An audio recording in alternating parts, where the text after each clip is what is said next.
Karawai Jagada, Irang, Honzige, Hibase, Makoki, Poppy plantation, the Lapa Pasham Yamjina, Marang Kaina Laravina, Adumba, innocent civilians in the target tropose, civilian Oiba Kangu, civilians has Oiba, Lalabos and Rajia Kangu Man, Makadana, Taxan Jaxalato would have both narrative Jamsung record, Botuda, otherwise the Kanab Horoga, Kashanata, the Maritiki Majawi, Hon was the Hen, you might have a court Amato,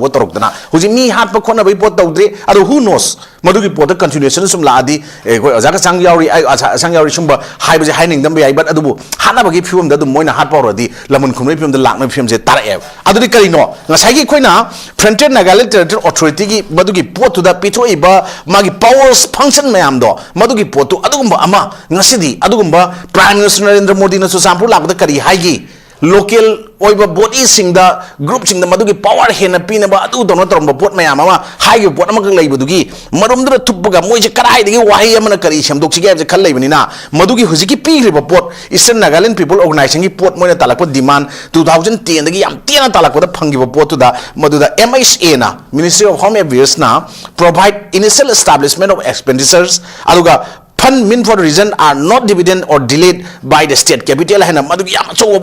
autonomy in Pitopa. Adana center na proposed to FNTA to provide financial autonomy to enhance decision making while keeping the geographical integrity of Nagaland intact as minor Pirakanda, 6 district of Nagaland's the Mokoina, Maduki Port P2F. Pitoka Portuna Kaino High Litan area, the Yum Yakai Matamai, Sagle Aduga, Awabanangle, Todo Sida Kogi. TNL Kuki Tangkhul Nagalona Kuki Hen security force government Hazila Lavasu, Iran selection Bangam the Smarak Sida Kuki TNL Kuki emergency auto habitat. The way films come in there. Tasing Haga the Kukina, the Waplan sing se, Quina, Kanabum Tiva, Hobose, Mukoisedum, Hode, Cookie, Makumu Pakandako. Whether they are real cookies or not, who are cookies,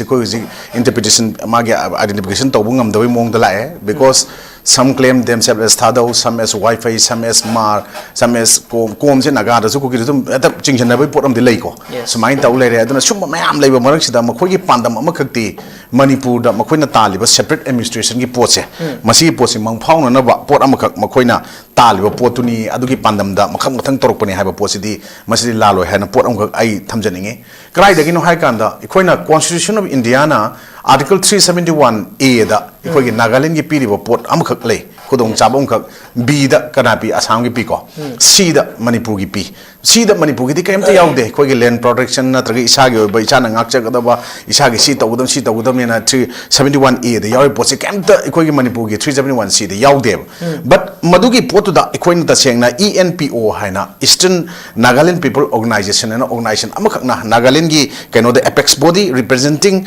I recognize Naga tribes of 6 eastern district of Nagaland and Sigi represent over ENPO Haishina, Koi 2010 the Horoga, Mokoi separate state ama demand Roga Laeva, Nagaland ko. Sigi Pose Koi 2026 Mokoi Pangiko, 26 Mokoi Pangi, Madu Pangi Poto, Kamaina Madugi Poto, separate state ama Mokoi 2000 state, the demand Rola Poduna, Kamain Togakan, Madugi.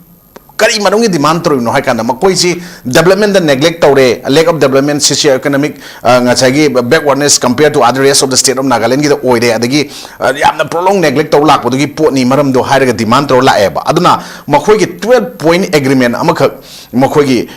no kano da 2019 the sign to eba madugi sign to no kaino hada continuing contributing to a dispute free region oina by the maktab dispute thoiba sumane khana saina ba thokpa ama ma to Mayamsi, talk the Nabina Madugi dispute to free or Nabina Madugi 2019 the Magi 12-point Amaka Nasagi kind of signed the web. Adugi Potana Maram Warakanda, Frontier Nagaland Territorial Authority and FNTA Hibasi, Makoita Sing, Masigi Potsi, Masigi Potsi, Pituki, Masigi Pot Pitokos minor constitution, Atopa state, Tangabalevakta, Kogi Nagaland the Piraga, I quaker away Yaro, don't have Potamako separate administration with legislative power. Makogi Adumbo Port, Piu Hainangasi, Talaiba Port, Madugi Mato Tamana, I did low evo. Adana Madugi Posicanoda, ENPOna, Yam the history of tripartite agreement Madu to establish the FNTA, Masaki Frontier Nagaland Territorial Authority to Madugi signed on M. Dukaino Hakana, fulfilling the political and development aspiration of the Eastern Nagaland, Asagi, Swata than a lady, Hyperport to Madu Pangabayana, Madugi M. Duda, Madugi fulfilled Tonaba Magi political, Amadi Magi development, Mayam Dugi, Port the Tonaba Port to that, Nasagi. मधुगी पोतुना article 371 A दोनो करी पीगे नागालैंड की high कांदे Koyna मसीगी post से ओजा संगसीगी post नि Moina मतौ तमै से give special protection to the Nagas religion oblique social practice customary law and a law land ownership I will say 371A of the Constitution of India given to the state of Nagaland madugi article 371A da b aduna constitutional status to kaino na hanganda madu FNTA ngasai Frontier Nagaland Territorial Authority da madu does not affect article 371A of the Indian Constitution and madugi pot pithogalay sigi pot se pirga ikhoide karba yaroi doino haina ngasai refugee aro so called aina he haiba habitual liars and machin thirga da chepjan sadan na tawba yamna dramatize over form da nomadic over tribe aduga yamna mahik ka pangkhak oy bahai tare kangu singsina ngasidi manipur si ahmada siri enbiden government le ringai matamda maitaiga kukiga thokpa lani hana tanaba kanna narratives mayam sagalakba adu asengbadi against the state against the union India madugi mathakta moina hobu lane then hojina mu kaino tar isa kana another new kaino se outcome si kaino hai kanda ikhoigi nahan gi ikhoigi chief minister happy matang akom gi kwai last ki torpo poche se is a Khemchan chief minister or matungda Khemchan gi matam sidan amuk hana gi thaina 1993 94 da togiba atong lando amuk ninjalak bagi oina moji ngammi tawi matagum khode khulai pai adu tawi moi ngarang ikhoigi video kap da thador imyan ji internet ban tawre na ko adu gi pot da moi taw idu kaino hai kanda karino moi taw ji ha kana nga sai gi Biren gi matam dana mitai ga kuki ga tana bo hona ba kuki ga mitai ga tana yana ni tana hona ba haujik anoba government se mu thugai na hona ba da makhoi gi adum ba kuki gi maikhum upaga leram ba pot yawi magi nupana adum ba gasai gi su group ki sign tor ba amagi chairman president oi ba amagi nupi na deputy CM oi re nim sakip jena aru kip gen di asem ri thadau ni haira bani na my SC certificate tanga sai gi thadau gi community sing imphal kumak pa ya ba gi pot ama lak ba aduna ngasai kuki gi umbrella se oja ka sangsum tek tar pui boram da moin urak pane sigi pochi da umbrella se amuk samgat chagat pa yana ba tup pa yana hona ba da ngasai gi pochi karawai jaga de irang hon jige hai ba se makhoi gi poppy plantation gi lakpa paisa myam jina marang kaina leirabani na adugumba innocent civilian sing the target torpa se civilian oi ba kangu civilian sa ju oi ba lalobo samnerji aba kangu man ba khara duna thakchan jakshal ga tawu ne hai potu narrative jam chum gre ko adu potu da adu ai khana ba horoga kashna tab digi marit gi mai jaw hon ba da hen hen yum mai tha ba kot pa ama taw torok dana huji mi hat pa khona bai pot tawdre adu who knows madugi pot continuation sum la adi koi aja ka sang yauri ai sang yauri sum ba hai ba hai ning dam bai but adu hana ba gi film da du moina hat pa ro di lamun khumai film da lakna film je tar e adu di kari no ngasai gi khoina Frontier Nagaland Territorial Authority gi madugi pot da pitoi ba magi powers function mayam do madugi pot tu adugumba ama ngasidi adugumba Prime Minister Narendra Modi na su sampur lak da kari hai gi local oiba body sing da group sing da madugi power hena pina ba adu dono toromba pot mayam ama hai pot ama kang leiba dugi marum da thupga moje karai digi wahi amana kari shamdok sige je khal leibani na madugi hujiki pi ba pot Eastern Nagaland People Organization gi pot moina talakpa demand 2010 dagi yam tiana talakpa da phangi ba pot da maduda MHA na Ministry of Home Affairs na provide initial establishment of expenditures aluga fund meant for the reason are not dividend or delayed by the state capital hena madu yam cho boram jo autonomy na pithokpa aduna center na proposed we FNTA kaino da FNTA da to provide financial autonomy to enhance decision making while keeping the geographical integrity of Nagaland intact as minor pirakanda 6 district of Nagaland da makoina madu gi pot pithu Pitok pot na kaino hai kanda madura pido grand executive and legislative power madura pidi se over 46 subject that is land rural development agriculture etc to manage local affairs independently aba pot se adumaina kuki kangus na su ngasai gi FNT gi potu manana pirak kadra sum irang myam je hawdena adudi administrative structure do moina pame pot maina will have separate ngasai gi mini secretariat located in within their region more the piba aduga amu headed by an officer not below the rank of additional chief secretary or principal secretary na pidi bo pot mayam du gi maram wor kan da sum mayam se Manipur da chu ado north eastern state manung da makhoi na hujik sum irang se mapam gi sum hogulak taraga di Manipur du jik thoi ba thodo wa tho irang ji da chena khusing gi irang ne ha bise loi khanga bane ba aduna proxy agent mayam season ga madu gi even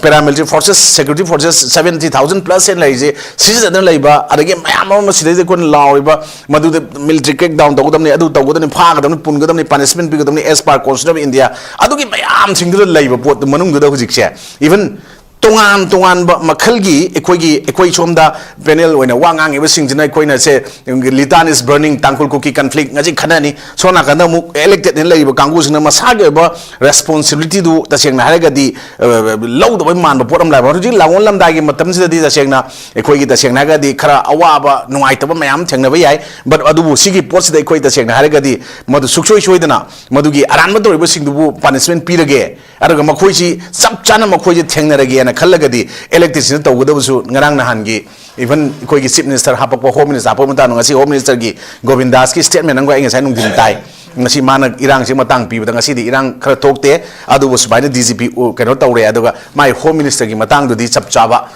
ai boina magi nam kano oina home minister oire habe posu leiti habe ponum jong haeba then sona kana kem chana hel gubda tongaga koi mar community ga jiri gi da chalaga taraga wari chanaraga Christian na hai forgive and forget tawgadabni haina thembai mong ta adum hoi hoi tai mi sing do hayeng amu mogi lalaw sing nong illaga madugi potu da nang adur karbi yaw na kari wari chanan torpor khangdri arna hujiki government ge formation je magi profilo yan thokposidi ngasagi koi gi kano cabinet magi colleague council sembasi governor ga toroga governor mana vice president CM dun tawgadabsu mogi ahum mari leiduna karana kai paino ju khangdaba adu mai toroga leiba pot aduga somna kanda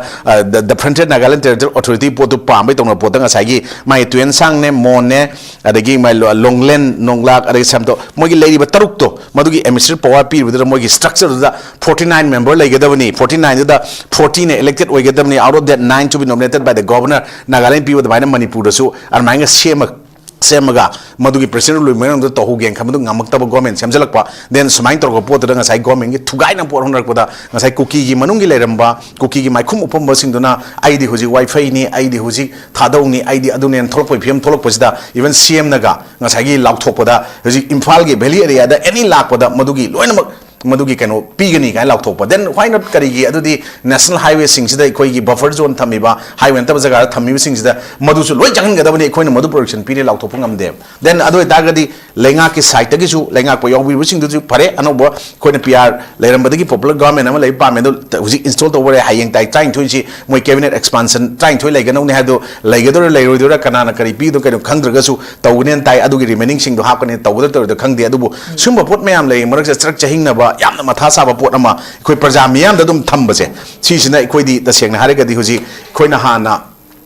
koinogi da CRPC da di 144 ngani chala mi do hoji anoba BNS so ngani di piri ba magi section hoji man impose or curfew to ise 163 ngani ko madugi poto hoji impose option lai adubo ekoi manipur da di curfew ji yeng ba thu ena to idna ko CPM to do koi ching gi jaga oi da moina Casper garim thasala to bu ka su yaroi aduna kaino na ekoi ta seng harega di Visit Bharat ana develop Bharat amu oi ba pami kaina prime minister na hai kaina sai home minister ne na hai ba du masan di kano oidri na haiba aduna peace daka oi aduga ikoina yamna progressive manipur amage na haibu da ngasai ikoina even magi poti yam phajom yawe meket maru mu gatana hogi bani haibu adura ngarang dagi di no further instance ko smile leite ngasai dagi haibu kano haigi adugi potu da meket maru mu na hobune mestic amne haibu haibire home minister ju adagi CM na so na forget tawra adubu yum mai chaiba mayam natraga hoji sielaga leiriba ITPs mayam je putho ga naina ba IDP sing tawduna disi waro chun oroy sidi tasengna harega di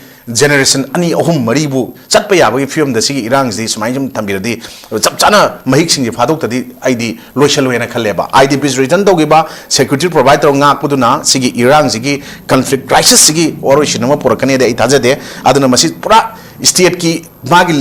लौजगद माना तौजगद state के subject union के subject और नमोइदगना emergency पूरा लाउथोपिरगा article 72 लाउथोपिरो अदुगा नाइखाइबिरो हाइबुसु नाइखाइदे अदुना स्टेटमेंट सिंगसिदा एकोइ तसेंगना हारगदी कुकी सिंगसिदा एकोइगे गवर्नमेंट ऑफ इंडिया हाइगदा मिनिस्टर ऑफ होम हाइगदा आर्मी कांगो हाइगदा मखोइना सिनरगा प्रॉक्सी एजेंट प्रॉक्सी वार तौनसी तौनि हाइ मैम सिसु लालोय हनिंगा लेक्तबा पोरमा अदुगा नॉर्थ ईस्टर्न स्टेट के पार्टिकुलरली एकोइगे वेस्टिया के मनुंग जिरो साउथ ईस्ट कंट्री मनुंग लेबो नॉर्थ ईस्टर्न स्टेट के मनुंगी लालहु मैम जि 2027 भोक्ता थेंगा 6 तने 7 बोंग द लोइशन गने ना कोई home contribution thamgi wafam du madugi potugi pandam phangnabay damakta sing man singchida koi valley gi jaga se apik pa jaga ni na mase phagat pe aba lokhot pe aba kulai lokhot kre phazu phaba leptana phai aduna singi jaga singchida madugi poto haigat pe adaba somda haigat da haidaba adam mong thoroga masi praja singji kham thengna wahal laga la lawu muthat pagi pandam du da masi posi wajari ni noi praja sing wari jela lawu leibene na tahanaba masak amada sigi litan ji mai cha hal la ibra cha ibra aruga tangkhul kuki public ana mugi tholai ba pot sida tahanaba pot tawai ba national media sing ama managa tawai pot mayam che sino oibra masidi tangkhul kuki haigada mate maitai kuki haigada mate kuki versus manipur state oigada bani kuki versus union india oigada ni na ari thamningi interpretation lana han baje masina maram mor kan su conflict sigi warration je ngasai compromise adagi magi yamna compromise to ba adagi magi kaino to ba magi lotion ba pot ko pot ngasai gi any idp sing du puraga natraga unaruga moine yare haraga yagada wafam amdi oide logi matungina aranba toriba mayam singje chap chana yamna example of punishment sing miyam mang the pibuduna masigi warration pura kudu sumating pangni na hambrong garu bin sain tamsiki yam noi sei oji fazara su fazana thambiri kuki sing na fire ba khulai sing si khogi su to naraba su gi kangbu si yaurabra hai chu sing nai ngai ho keno done duga oji yam nai khogi manipur gi anoba laingak sigi deputy cm oidi ba khogi losi dikhona khogi handak litani incident sigi mari lena khogi tongan tongan mase so sing leader sing punsil lagai khogi mefam pangthok tuna khogi irang si loshina bagi matang da man phondok se litan da kanglup ani sigi marakta tholiba irang asi tamna lakshi lagli to adobo mefam pangthok ngai manung duda khogi nongmai kapa aduga yum mai thabana sing bagi incident si damu thoke ba tare khogi deputy cm na phondok ri wafam siga khogi incident tholiba siga kamai yengbe nung jaw sing hai go mare manung da kem changoi do mapana kitang chot pa ko manung jaw do pot ne lai thamjage mai wafam do aruga ta seng na haraga di ngasi si yam nong yam surprise oiba aduga yamna a very wonderful statement hojik thole ngasi ko kno b ko kuki national organization b ga aruga lesmang haukif ani sigi statement angok thole lesmang haukip se koi henglep ac dai karakpa any kuki tribe dai karakpa duni next to polonal haukip mabani mastermind of the conflict ne aimni nahan government formation taw chen ji taw hogula chen gi habnu pa dan lesmang haukip se ngasi thole kno b na kamana appeal tore appeal for restraint and non escalation and ama thole moi subject ko to appeal to both communities kuki na ga man thole je ko then lesmang haukip na samana ba desrong thole let us choose dialogue over discord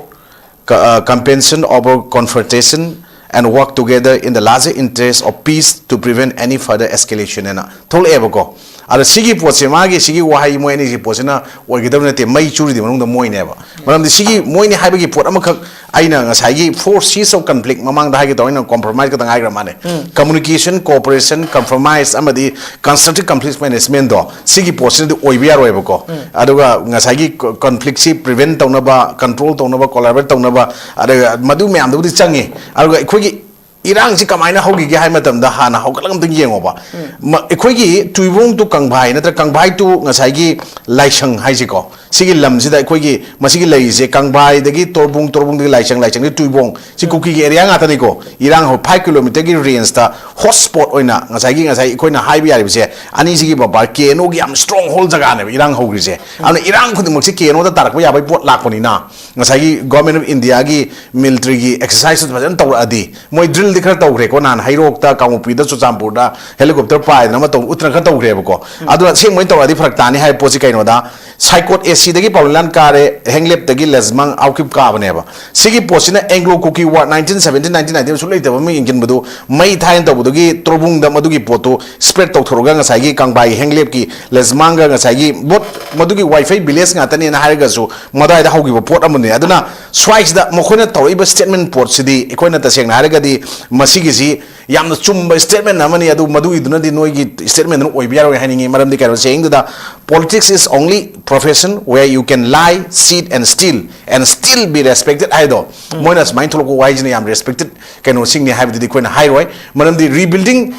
the state now require inclusiveness transparent accountability and resolve commitment to the constitution government and koina thaja thamoi government no trokani high sing moi sumaina manung da ma in ama to usina ko khulai me am se loi phage sano even han koi ko komina relay ma silidna ko adu 31st January da ko madu relay du matung dagi government से formation तब मतेंग पांगपने highway याई अदो मयामना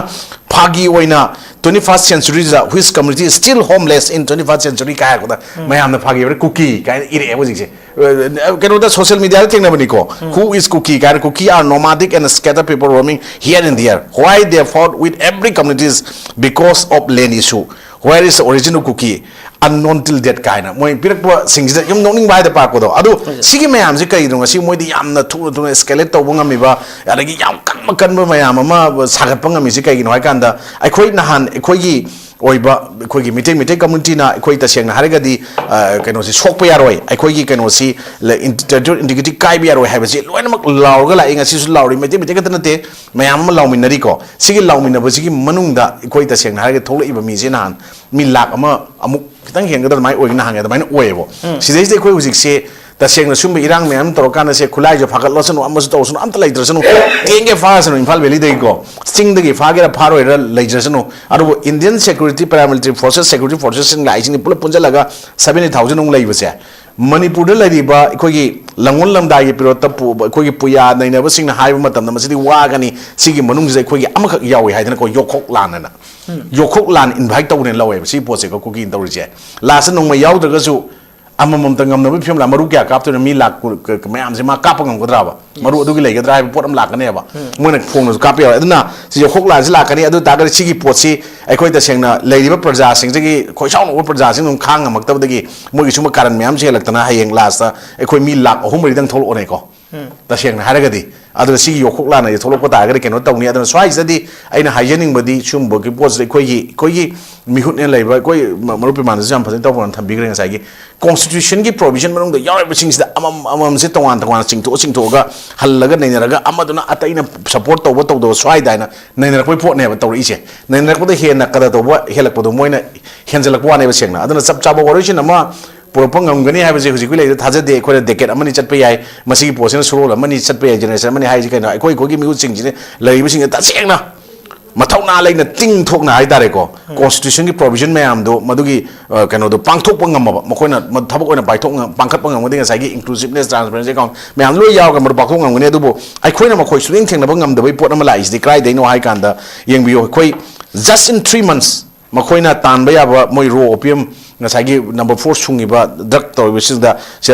kanogi 2600 crore je just in 3 months tan banga mi haibagi pot am moina pi data am ga khanda puthore kaino da 2nd November 2025 tege horaga 9 February 2026 pawda police na ikhogi opium fields in manipur gi singi daga da puthoki 2600 acre ne na haire ko 2600 acre gi madugi potu na makoina puthore ba pot mayam du da acre sing do mana kara ko jaga da gi fa ban puthoka da yem ko khwai de highest jaga ga yeng oba sandil the 115 acre ne puthore adagi 108 acre senapati da susampur 100 acre tenopol the 50 kamjong the 29 tamilong no khwai yam de 7 acre aduga kangpopi da 694 acre ne sigi puthore si aduna sigi potsi mokoi je industrial scale narco agriculture the moins mai thada ji kaino da out sigi 2600 acre popi thaba sigi magi puthoi ba kaino jina phangdru paisa je mon hoto kanda 297.8 crore paisa je just in 3 months ta moi admaina tan mangam bagi pot ama lae sigi posi la abanina karai dagi no mokoi na tala isi hai kandi yango ai khoi na da sengna homin kamina ba yellow fruit oin lai minar pana tragai khoi khudamina lai mir ko mayam je nungchi chanan lai ram ba se khoi gi yamna kari hai tare abnormal growth of people na traga go village hele ena to ise si krai de kai de ha kana ikon data am ka nan thengnai 1969 dagi na 2023 फाउगी लेब मतमदा एखोन लोइना अतै म्यान पलुद्रसु यामना मरुइबा area मरी जगह मरी का पुखलगा Young मतमदा Chandel दा 296 village सेंगटपा टेक्नोपोल दा 268 village सेंगटपा अरगी Kangpokpi दा 542 village सेंगटपा then इरांग हौरिबा जगह मयामगी कैनोसिदा हेंगलइबा सु सामपुर हेंगलजे 560 विलेज नेबा हेंगलइसे सुम पोट मयाम जन मरम वरकांदा अखोगी सिगी होजि आइन ममांग दा पनगे तौजरमबा अखोगी केनोगी क्वाइन स्ट्रांग होल्ड ओरिसे कनागी जगह नो हाइबा पोसि अमतंग थिदोक मतमदा मदु कना ओइ कंगबाइ दो तुइबोंग दा लेबा पोट कना ऑपरेट तौइ हाइ कांदा मसिगी पोस पोसे कोइना ममांगदा कोइना मसे सुमाइना पल्लगाना मसे याम नुंगाइतबा मखोइना दि फावबो याय बट अदुबो अखोइगी सिदा थोलिबा पोट मयाम सिंगसदि मखोइ सुंबा मयाम सिंग केनोगी स्ट्रॉंग होल नि हाइबा जगह सिदा ngसाइगी कोइगी लेसमांग होय पाउलिलान होयगी जगह दो कराइदनो हाइबा पोट कोइना ngसाइ तुइबोंग तु ngसाइगी नते सॉरी कांगबाइ तु तुइबोंग गी लेरिबा एरिया दुदा चोसामपुर गी मनुंग चिंगी जगह दुदा केनोगी ख्वाइ स्ट्रॉंग होल ओइबसे मखोइना तसेंगना हाइगदि administrative convenience मखोइना जो याना नुंगाइजा मखोइना पाइ याना पोत ngसाइगी आइना ममांग हौदा हाइजगिबा नागालैंड गी पोर्ट आर्टिकल 371 C A गी 371 A गी पोत यावबा पोतुगी मतुंगिना मोगी 71 A दि कोइ सीदि केसु यावद्रे को give special protection to Nagas religious social practice customary law and land ownership ina pibudugi matungina FNTA hujiki koina haigiba Frontier Nagaland Territorial Authority the period potuna does not affect article 371A of the constitution na mo yana sirol the ENPO gi Eastern Nagaland People Organization gi poto 2010 dai talaga 2019 da point sign tawna agreement tawraga lakna potu matungina ngarang nan February gi tarik manga 2026 ta inabadu si posi piriga pot mayam singdo adum bosingdo administrative power financial autonomy adagi magi structure the constitutional status by yenga na piba mayam do yanen to bose moi sigi posna hot penen laweba aduna irang sing thola kanda moi ngasagi sagatli pot mayam singdo da even elected amana ngang buga do ngang oi do mayam ama ekoi gi mayam ama adum ngang ba dum pawnilana ngang mayam do adudi at this very critical juncture Manipur ki history da we the general people hai tareko expect new government expect modo to provide a clear stable aduga principal leadership to restore peace development and mutual coexistence haibado poro thambado koi IDP things return to gibuduna yaroi na ngai mang da haise swais da koi chap chana koi gi sigi post da sumai jum lai thokpa taragadi hauji chumba mayam ama moina handok anjing ta wo man statement ga hoji moina sumaina sigi escalate to gumji si tauchi peace ki proposal report sedinga saigi Frontier Nagaland Territorial Autonomy pi pot ki pose sumaina masigi pose almost pithok no bai manung da percentage yang wang na sem sa lai rabra haibagi अखोइना हुजिक rebuilding state से अमु तौब ngam पोत लेरब्रा then अखोइ स्वाइदा थादौगी पाइतेगी wifi गी दगी मारगी मेजोगी दगी जौगी न लगो पोतुदा अखोइना हुजिकी लेरिबा नोगी स्वाइदा खोंदाबा यारे हाइबा पोसिगी पोसिदा मखोइगी cookie गी अम्ब्रेला जे पुरा तेखरगदी अखोइगी ngसाइगी पोतदा for a better bargaining political power मधुगी पोत द मखोइना ngसाइगी इनरगा लाको पोत मयाम सिंगसे सु सिंगसु गवर्नमेंट मनोंग तम तम फाजलकपा चौखाइरकपा अदगी अखोइ जुस माइन तो अदु नन सु ग्रुप तोर सिनरगा तोरको पोत जु यादबै पोत लाकपा देन अखोइ सोना कंदा कनोना निमचा किप जेनसि मागी नुपासी अखोइना कनो ओइ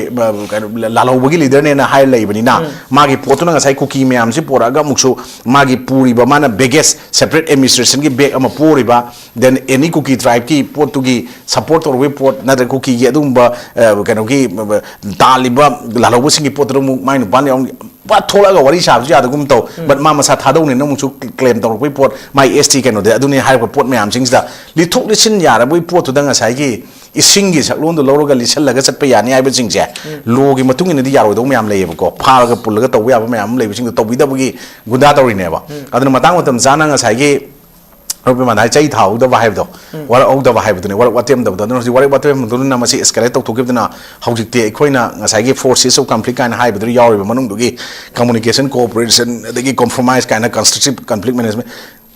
पाकना हेता यादौ मानदे अदनो सिगी पोट मयाम सिगी हरोफम रूट कोर्स क्राइनो कइनो लोइ खंग मनुंग द हौजिकते अखोइना एनी कुकी ट्राइब दगी सु एडवोकेट तौथोगदबनी एनी कुकुदा एडवोकेट तौगदबनी मसिगी पोट मयाम थादौ ओइना पाइथेजु पाइथेना वाइफाई ओइना मेजोजु मा कोना जौजोन तौरियो पोट मयाम से मसिन लाखिबा तारगदी ngasi मखोई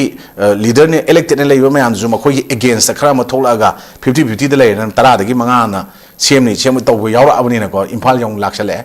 हाना डीजीपी और मखोई केनो सु नान गवर्नर की लाप यावरे अम मोय अनि यावरे को अन सी प्रोसेस माइम लापनी ना अदन मणिपुर से द ताहै दबो ओहै दबो थोक दबा मालेम द मयाम ने तौरजे वासक लोंग द निमचा किप जन दो ऑनलाइन द लौरिमि ना अदुगी पोतु कॉन्स्टिट्यूशन का वाइ जगा याम न याब लेदन तौबुदी ओरमगनी को अदु कोय अमबुक थेंगना दे मालेम द थोक दबो हिस्ट्री में आम थो इपोसनी अदन कोय हुजिकती स्वाइदा ꯑꯩꯈꯣꯏꯒꯤ ꯒꯣꯔꯃꯦꯟ ꯑꯣꯐ ꯏꯟꯗꯤꯌꯥꯅ ꯃꯔꯝ ꯑꯣꯏꯔꯀꯥꯟꯗ ꯑꯩꯈꯣꯏ ꯉꯁꯥꯏ ꯑꯁꯥꯡ ꯑꯁꯥꯡꯁꯨ ꯌꯥꯝ ꯐꯖꯅ ꯊꯝꯕꯤꯔꯝꯕꯗꯨꯅꯦ ꯑꯩꯈꯣꯏ ꯃꯅꯤꯄꯨꯔꯗ ꯂꯥꯜꯍꯧꯕꯅꯦꯅ ꯂꯩꯔꯤꯕ ꯃꯌꯥꯝꯁꯤꯡꯁꯦ ꯋꯦꯗꯔ NSN ꯑꯣꯏꯒꯦꯔꯥ ꯃꯅꯤꯄꯨꯔꯒꯤ ꯚꯦꯂꯤꯒꯤ ꯕꯦꯁ ꯑꯣꯏꯒꯦꯔꯥ ꯃꯌꯥꯝꯁꯤꯡꯁꯦ ꯀꯩꯅꯣꯒ ꯑꯥꯔꯃꯤꯒ ꯅꯠꯇ꯭ꯔꯒ ꯁꯦꯀ꯭ꯌꯨꯔꯤꯇꯤ ꯐꯣꯔꯁꯦꯁ ꯅꯠꯇ꯭ꯔꯒ ꯁ꯭ꯇꯦꯠ ꯐꯣꯔꯁꯦꯁꯁꯤꯡꯒ ꯁ꯭ꯇꯦꯠꯀꯤ ꯄꯨꯂꯤꯁꯁꯤꯡꯒ ꯀꯥꯞꯅꯗꯕ ꯂꯩꯇꯦ ꯈꯨꯠ ꯊꯥꯅꯗꯕ ꯂꯩꯇꯦ ꯑꯗꯨꯝ ꯀꯥꯞꯅꯈꯤꯕ ꯈꯣꯠ ꯂꯩ ꯀꯨꯀꯤꯒꯤ ꯁꯥꯏꯟ ꯁꯨ ꯁꯥꯏꯟ ꯇꯧꯔ ꯌꯥꯎꯔꯤꯕ ꯀꯥꯡꯕꯨꯁꯤꯡꯁꯤꯗꯤ ꯉꯁꯤ ꯐꯥꯎꯕꯗ ꯑꯗꯨꯋꯥꯏ ꯖꯒꯥꯗ ꯃꯣꯏꯅ ꯑꯦꯝꯕꯨꯁ ꯇꯧꯋꯦ ꯁꯤꯃ ꯍꯥꯠꯂꯝꯃꯦ ꯃꯣꯏꯒꯤ ꯁꯤꯃ ꯁꯤꯔꯦ ꯍꯥꯏꯕ ꯑꯝꯇ ꯂꯩꯇꯦ ꯑꯁꯤꯒꯤ ꯏꯔꯥꯡꯁꯤꯒꯤ ꯃꯅꯨꯡꯗ ꯑꯩꯈꯣꯏꯒꯤ ꯑꯁꯥꯝ ꯔꯥꯏꯐꯜꯅ ꯀꯩꯅꯣꯒꯤ UKNAꯒꯤ ꯑꯣꯏꯔ ꯃꯥꯅꯦ ꯃꯣꯏ ꯃꯔꯤꯈꯛ ꯑꯃꯈꯛ ꯀꯥꯞꯄ ꯑꯃꯈꯛ ꯑꯩꯈꯣꯏ ꯊꯥ ꯑꯍꯨꯝꯒꯤ ꯃꯃꯥꯡꯗ ꯑꯃꯈꯛ ꯎꯈꯤꯕꯗꯨꯅ ꯑꯍꯥꯟꯕꯅꯦ ꯑꯗꯨꯁꯨ ꯃꯣꯏꯅ ꯀꯥꯞꯄ ꯅꯠꯇꯦ ꯑꯁꯥꯝ ꯔꯥꯏꯐꯜꯅ ꯀꯥꯞꯄꯅꯤꯀꯣ ꯑꯗꯨꯝꯕ ꯄꯣꯠ ꯈꯛꯇꯅꯤ ꯎꯔꯤꯁꯦ ꯑꯗꯨꯅ ꯃꯁꯤꯒꯤ ꯃꯅꯨꯡꯁꯤꯗ ꯍꯤꯖꯟ ꯑꯣꯏꯕ ꯑꯦꯖꯦꯟꯗꯥ ꯃꯌꯥꯝ ꯑꯃ ꯀꯔꯤ ꯀꯔꯤꯅꯣ ꯍꯥꯏꯕꯁꯦ ꯂꯩꯔꯕ꯭ꯔꯥ ꯍꯥꯏꯕꯗꯨ ꯅꯠꯇꯦ ꯂꯩꯔꯝꯃꯅꯤ ꯍꯥꯏꯕꯗꯨꯅꯤ ꯑꯩꯈꯣꯏꯅ ꯂꯩꯖꯔꯤ ꯄꯣꯠꯅ ꯂꯩꯇꯦ ꯍꯥꯏꯔꯒꯅ ꯂꯩꯇꯦ ꯍꯥꯏꯕꯗꯨ ꯃꯁꯛ ꯁꯦꯡꯅ ꯎꯠꯄ ꯄꯥꯝꯕꯅꯤ ꯑꯩꯈꯣꯏꯅ ꯍꯧꯖꯤꯛ ꯌꯦꯡꯕ ꯐꯪꯗꯕꯅꯤ ꯑꯗꯨꯅ ꯁꯤꯒꯤ ꯄꯣꯠ ꯃꯌꯥꯝꯁꯤꯡꯁꯤꯗ ꯑꯩꯈꯣꯏ ꯃꯁꯤꯒꯤ ꯄꯣꯠꯁꯤ ꯁꯨꯝ ꯆꯠꯊꯔꯛꯑꯒꯗꯤ ꯃꯅꯤꯄꯨꯔꯒꯤ ꯃꯃꯥꯡꯗ ꯊꯣꯛꯈꯤꯕ ꯋꯤꯗꯥꯎꯠ ꯇꯦꯔꯤꯇꯣꯔꯤꯌꯦꯜ ꯂꯤꯃꯤꯠ ꯍꯥꯏꯕ ꯋꯥꯍꯩꯗꯣ ꯑꯗꯨꯒꯤ ꯑꯗꯨꯝꯇꯪ ꯑꯅꯤꯗꯨ ꯈꯛꯇꯪꯅ ꯃꯔꯝ ꯑꯣꯏꯔꯀꯥꯟꯗ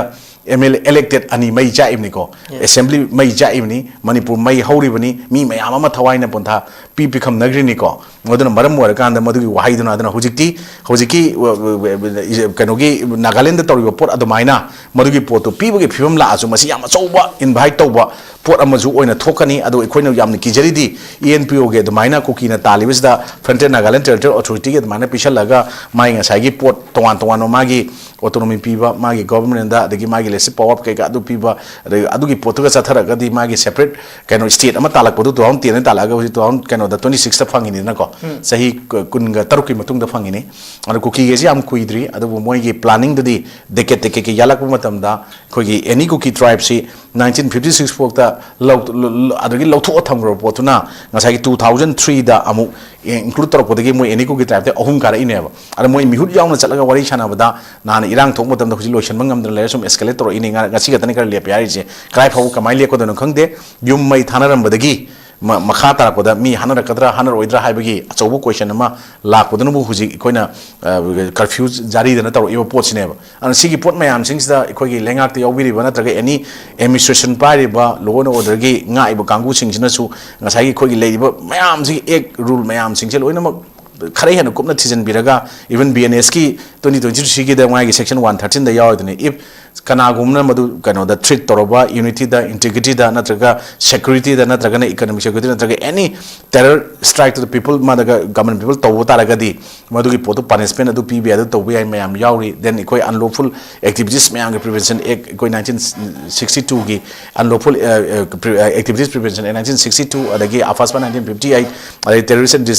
area prevention act 1987 aduga pota gi prevention of terrorism in 2002 gadu koi swai dadi kaimta maya yaudaba kai dong le hali potse masigi potsing si matung ina koi gi belly da suna wai yam nongai ta thodong mayam fast gi matung ina am police special 1958 ki matung da to mayam thengna gi dana ko singdam ta huji bukta da ne seng na ha di ko madugi power mayam do exercise to honingi aduga madugi tawr matam da koi gi taw matam da innocent people common civilians sing da so hai na te ko aran ba tawriba am paraga terror fall liba nomoi berel matul innocent people onjali ba singje masigi je phadan takhai bu chumi aduga just elected mayam sing na su makoi gi responsibility moral responsibility then first and foremost duty to kaino to protect the dignity of the house kaino to protect life and property of common people have do madugi potona anba makoi kaino ne have do ningsinga constitution aduga mari leneba sing law sing nainaraga aran ba toribu sing se Fajan Dragadi, Litan is burning, Nalaga Mori is burning, Natrangalaga, Senapati burning, Teno burning, other Tamilong, Torkusia, Sigi Potse, the mind Tamzaki.